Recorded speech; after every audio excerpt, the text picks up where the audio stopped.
കോഴിക്കോട് നടക്കുന്ന കേരള ഡിസബിലിറ്റി ഫെസ്റ്റിവലിൽ കൗതുകം തോന്നുന്നതും അതുപോലെ തന്നെ ചിന്തിപ്പിക്കുകയും ചെയ്യുന്ന ഒരു മരമുണ്ട്. മകളുടെ രോഗത്തിന്റെ തീവ്രത മനസ്സിലാക്കാൻ ഒരു അച്ഛനൊരുക്കിയ നേർചിത്രം.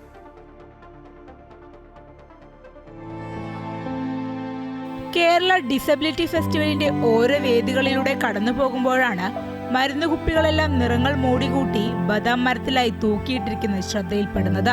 കുപ്പിയോടൊപ്പം സിറിഞ്ചുകളും മരത്തിൽ സ്ഥാനം പിടിച്ചിട്ടുണ്ട്.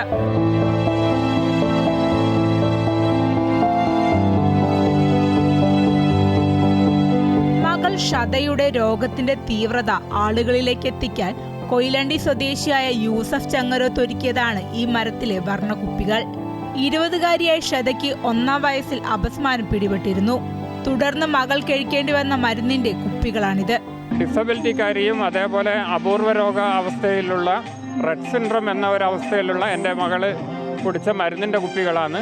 അതിങ്ങനെ കുറേ ഒന്നിച്ച് കണ്ടപ്പോൾ അത് സമൂഹത്തിലേക്കൊരു അവയർനെസ് കൊണ്ടുവരാനുള്ള ഒരു ശ്രമത്തിൻ്റെ ഭാഗമായാണ് ഇങ്ങനെ ചെയ്തത്. കാരണം ഇങ്ങനെയുള്ള ജനിതക ഡിസബിലിറ്റിയുള്ള പല കുട്ടികളും ഒരുപാട് മരുന്നൊക്കെ കുടിക്കേണ്ടി വരുന്നുണ്ട്. അപ്പോൾ അതേപോലെ ചിലപ്പോൾ ഡയപ്പേഴ്സൊക്കെ ഉപയോഗിക്കേണ്ടി വരും. അങ്ങനെയുള്ള കുറേ അധികം പ്രശ്നങ്ങളുണ്ട്. അപ്പോൾ അതൊക്കെ ഇപ്പോഴും സമൂഹത്തിന് കൃത്യമായൊരു ബോധ്യമില്ല. ഇതിനിടെ അപൂർവമായ നാഡീവൈകല്യമായ റെഡ് സിൻഡ്രോം രോഗവും ഷതയെ പിടികൂടിയിരുന്നു. 6 തരം മരുന്നുകളാണ് മകൾ കഴിച്ചു വരുന്നത്. ഒരാളുടെ സഹായമില്ലാതെ ഫതയ്ക്ക് നടക്കാൻ പോലും കഴിയില്ല.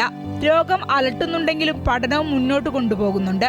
ഇതിനുശേഷമാണ് അപൂർവ രോഗങ്ങളെക്കുറിച്ച് അവബോധം സൃഷ്ടിക്കാൻ യൂസഫ് മുന്നിട്ടിറങ്ങിയത്.